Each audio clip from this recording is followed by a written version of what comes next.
पंजाब की राजनीति में एक बार फिर हलचल तेज हो गई है और इसकी वजह बनी है प्रवर्तन निदेशालय यानी ईडी की बड़ी कार्रवाई। बुधवार सुबह जब जालंधर की रफ्तार सामान्य थी और उसी वक्त ईडी की टीम ने आम आदमी पार्टी के राज्यसभा सांसद अशोक मित्तल के ठिकानों पर छापा मार दिया। जालंधर से लेकर गुरुग्राम तक करीब 10 लोकेशनों पर एक साथ सर्च ऑपरेशन चलाया गया।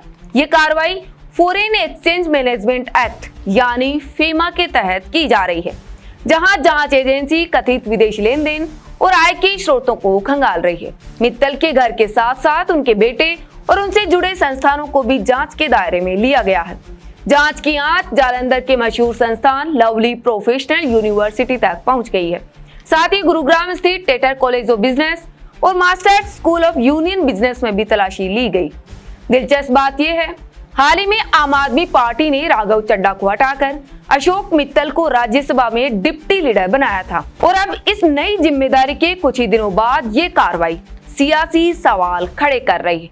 आप सांसद संजय सिंह ने एक्स पर पोस्ट किया, जिसमें केंद्र सरकार पर सीधा हमला बोला और कहा, जहां जहां चुनाव होता है बीजेपी अपनी एजेंसियों को पहले ही भेज देती है। पंजाब चुनाव के पहले राज्यसभा में आपके उपनेता अशोक मित्तल के घर ईडी की छापेमारी उसी की एक शुरुआत है।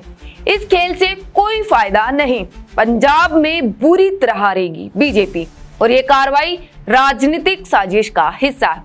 इस तरह संजय सिंह ने पार्टी पर हमला किया। साथ ही पंजाब सीएम भगवंत मान ने भी एक्स पर पोस्ट करते हुए बीजेपी पर हमला बोलते हुए लिखा, भाजपा द्वारा पंजाब चुनाव की तैयारी शुरू। आम आदमी पार्टी के राज्यसभा सांसद अशोक मित्तल के घर और यूनिवर्सिटी में ईडी की रेड। टिपिकल मोदी स्टाइल, हम वो पत्ते नहीं जो शाख से टूटकर गिर जाएंगे। आंधियों को कह दो अपनी औकात में रहे। इस तरह लगातार केंद्र सरकार पर आप पार्टी हमलावर है।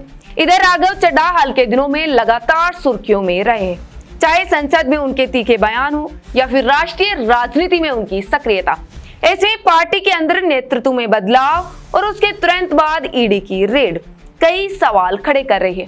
फिलहाल ईडी की रेड जारी है और एजेंसी की ओर से अभी कोई आधिकारिक बयान सामने नहीं आया, लेकिन इस कार्रवाई ने पंजाब से लेकर दिल्ली तक सियासत को गरमा दिया।